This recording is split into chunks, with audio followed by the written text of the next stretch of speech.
trigger warning, guys. What we're getting into is a pretty heavy story, but I feel like it needs to be covered right here. So this guy, this is Jesse Mack Butler, all right, from Stillwater, Oklahoma. He's 18 years old, and he's from a MAGA family. He's a MAGA kid. This kid is an Andrew Tate fan, a Charlie Kirk fan. His father was the director of personnel for the Oklahoma football team.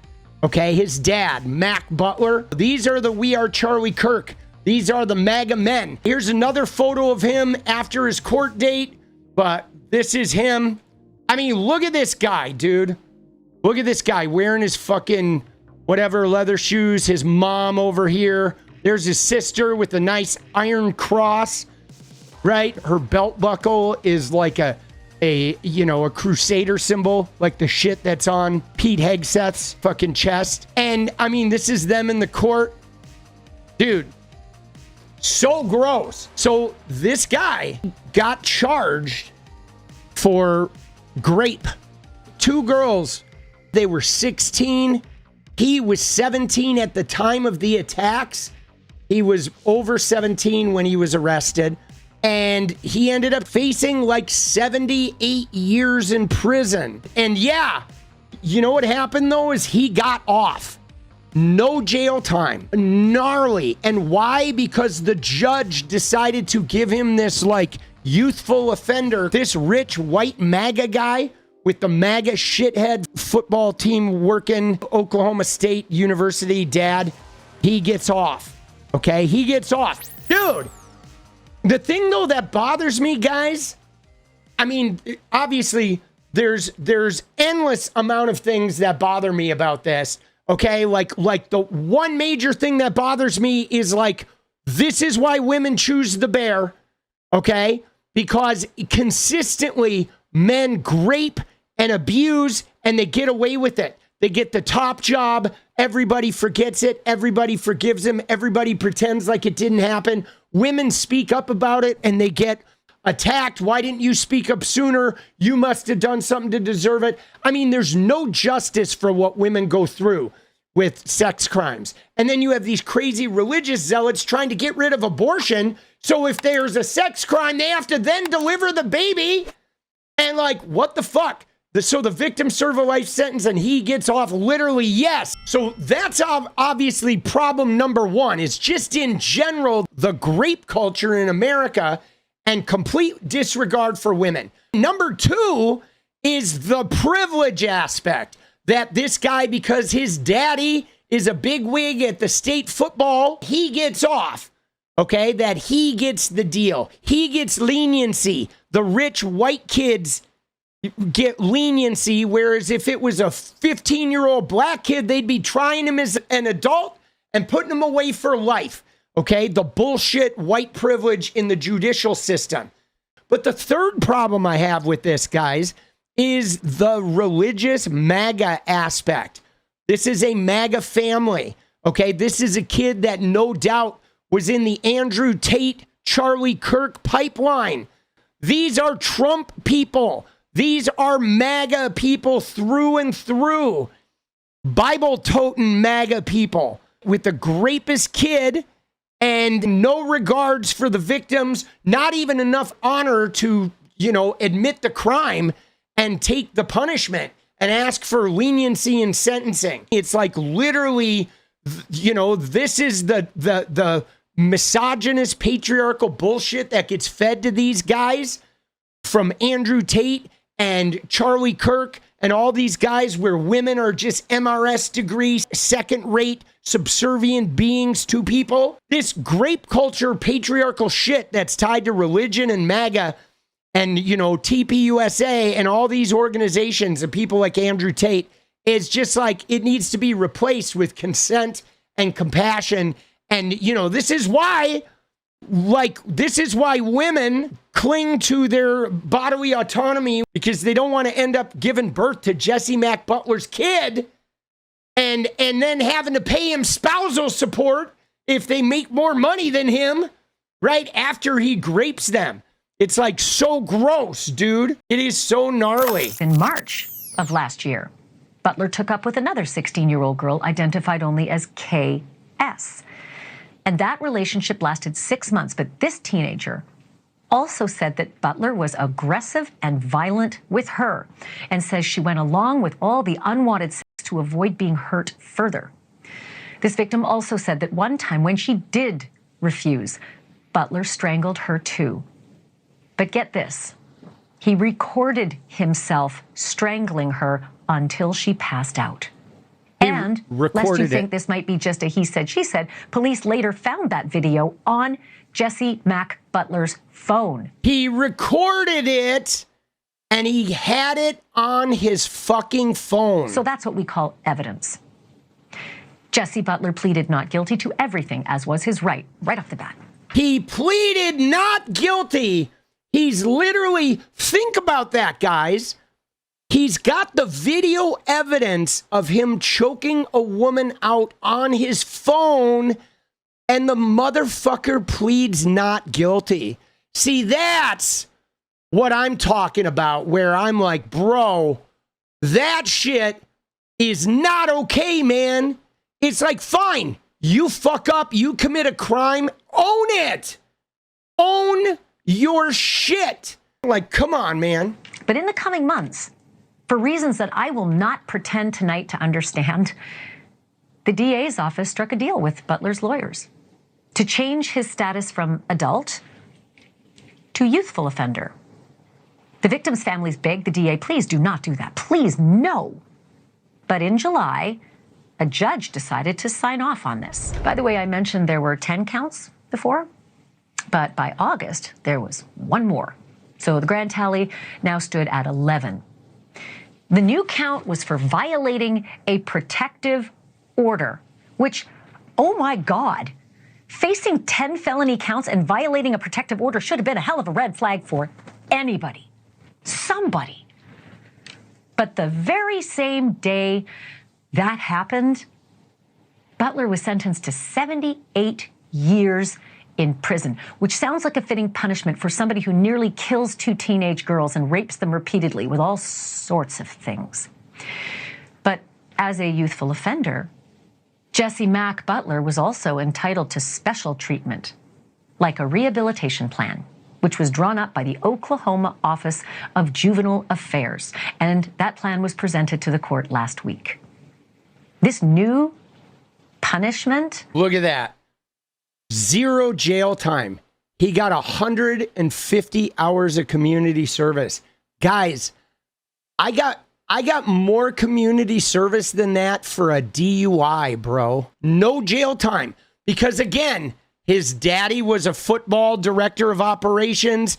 They're very prominent, wealthy family. White guy. Dude, that shit is gnarly. Those girls almost died. But guys, it gets worse because I have some text messages from this kid. He like violating the protective order. They told him to like stay away from people. And he went ahead and was like contacting them anyway. And he's still been like trying to date girls even though he's not supposed to. And now guys, like, think about this. Just think about this for a minute, because I know guys, a lot of guys bristled when Me Too was around or whatever. And they're like, oh, you have to worry about like consent and all this. But like, guys, how do you think women in America feel when they see this?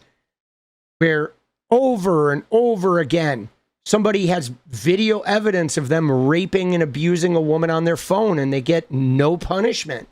78-year sentence was magically, yet legally, reduced to community service, counseling, and a curfew once Butler was legally reduced from an adult rapist and strangler to a youthful offender. A digital journalist named Justin Shepard, whose online handle is Just in the Nick of Crime, obtained a text that he says Butler sent to one of the girls that he brutalized. The text says, and I quote, "IK, I know, I ruined your life and I'm so sorry, but please, I'm begging you to convince her," another victim, "not to go to the principal, please. If you did love me at all, please, I could lose everything. Please, I'm scared. I know what I did to you was awful. Everything about me is, and I am so sorry for everything. Hopefully one day you can forgive me. From the bottom of my heart, I am sorry. Please say something. The girl did say something, all right. Dude, isn't that crazy? So he was reaching out to some other girl he knew, like trying to say like, hey, like help me get her to not go to the principal. I know I was shitty to you, but you gotta fucking protect me. I mean, he's so dirty, dude. He's so grimy. And you're right, he is not sorry. He pled not guilty. Okay, you don't plead not guilty and then switch it to no contest to get off. If you're sorry, you plead guilty and you fucking take the pain. Your wallet and phone and stuff. So, okay. Your what? They're in the car. Well, okay, it's fine. It's not locked or anything, is it? Okay. So, can you tell him what you just told me, or? Yeah. So we're here. We're obviously going to place you under arrest. There's a warrant for your arrest. We're going to take you to the jail. I told your mom that she can contact a bondsman, and you shouldn't be there very long. But there just is a process for paperwork and stuff. But right now you do have to come with us, and I do have to put you in handcuffs. So turn around for me. You have to put him in handcuffs? You know what the limit is. It's okay. Yeah. I'll get you out. For me? All right. Stay silent. Rick knows about this. Candy's on this. Dad's on his way. Stay silent. Okay. Stay strong, okay? Say your prayers. Say your prayers. Okay. So we will. Say your prayers. Dude, the rapist needs to say your prayers. God's going to take care of you. You're going to be president one day. Say your prayers. He's going to go right to the city of Stillwater jail, and if you'll just contact her, then she does this all the time. She knows what to do. Yep. Make sure Okay. she knows Stillwater Police Department, not a county. Stillwater Police Department. Yeah. On Lewis. Yeah. Yeah. Let them know perfect. that we're the ones that picked him up. And They when don't- you say we are the ones. Stillwater PD. Stillwater PD. Yeah. Okay. That way they don't think he went like straight over and go with the county. Awful experience for the child. Pat you down, spread your feet for me. Nothing on your side. That's Jen. Now, I got to tell you guys, like, the problem is this woman, I don't think this woman even believes her son committed a crime.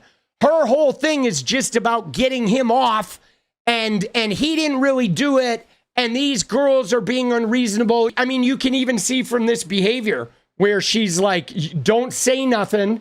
We're going to get the family lawyer down there, as opposed to like admit what you did and like get help and pay the price. But yeah, this gets even worse. There's more footage of the mom that we're going to watch. So my attorney told the police Oh, my bad.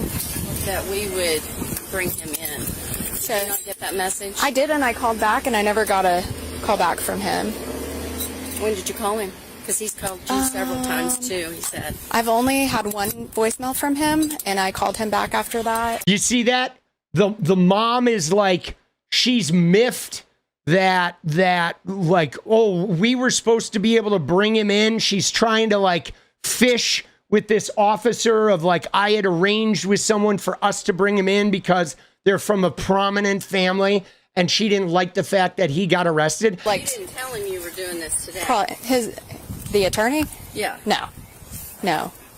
There would be no reason for me to tell him. But he left you several messages about Jesse.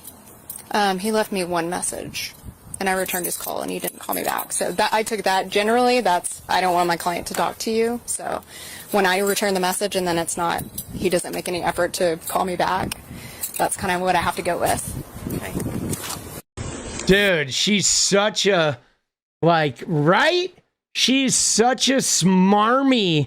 The way she's like, when did you talk to him? When did you call him? Guys, it gets worse though, okay? It gets worse because you got to see what his mom did. So what came out in the trial was that his mom was privy to this. One of these girls, he was at the house while his mother was in the house. They were in like a TV room or a theater room, and his mom heard the girl screaming, and she went to the door and knocked on the door and is like, is everything okay in there? And he's like, yeah, Mom, we're fine. And she just never walked in. So his mom is like complicit. Mom heard the screams of one of Jesse Mack Butler's mom heard the screams of one of Jesse's victims and did not stop it. Let me reword that. The mother of convicted serial assaulter Jesse Mack Butler heard Jesse attacking one of his victims in her own home and did nothing to stop it. She knocked on the door of their movie room and asked, "Is everything okay?" And when her darling baby boy Jesse told her everything was fine, she walked away, knowing she had just heard a young girl fighting off an attack and screaming no. It would be hard to blame a family member for someone else's actions, but when a 17-year-old boy feels comfortable enough to bring 3 different girls to his home with at least his mother present, assault them, choke them unconscious, record it, and nearly take the life from one girl, there is a serious problem in that house. And considering this vile human was convicted of his crimes, but then in a disgusting miscarriage of justice was allowed to pretty much walk free, I will not sleep until every girl and young woman in the country knows what he is capable of. Yeah. Jesse Mack Butler is a dangerous person who has progressively become more violent and more sadistic in just a few months' time. I cannot imagine what he is ultimately capable of. Jesse dude. Mack Butler. I mean, it is crazy, guys. This shit is bona fide. I mean, I just can't even imagine this. Hearing a young girl scream in my house, I can't imagine not fucking going in there and making sure that everybody was okay. Like, please, dude.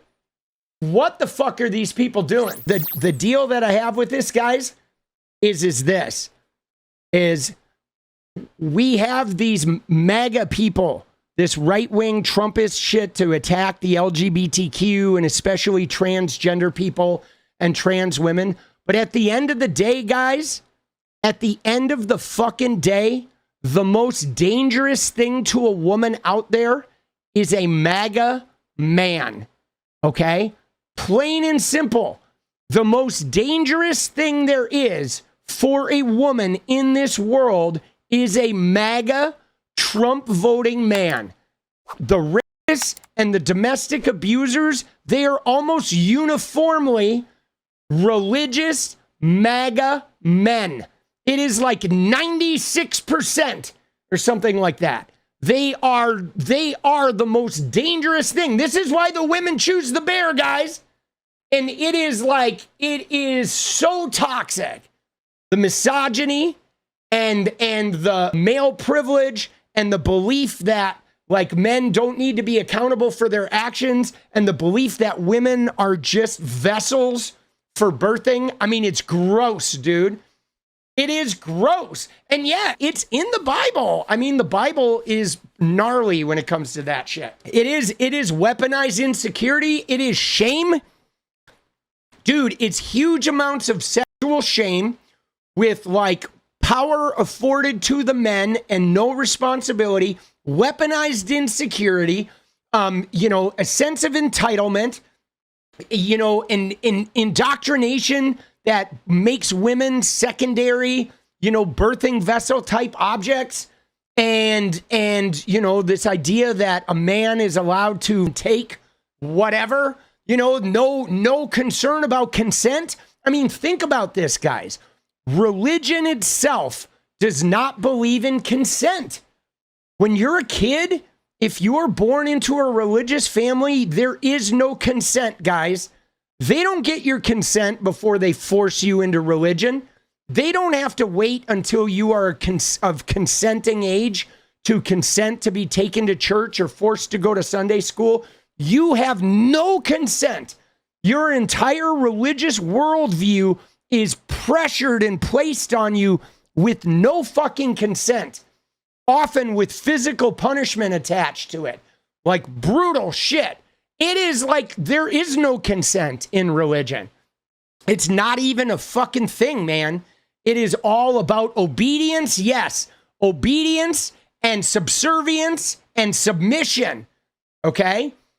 It is. It is. That's why, like, religion and sexual abuse are like hand in hand. Religion and domestic abuse, religion and grapes are like, it is like hand in hand, man.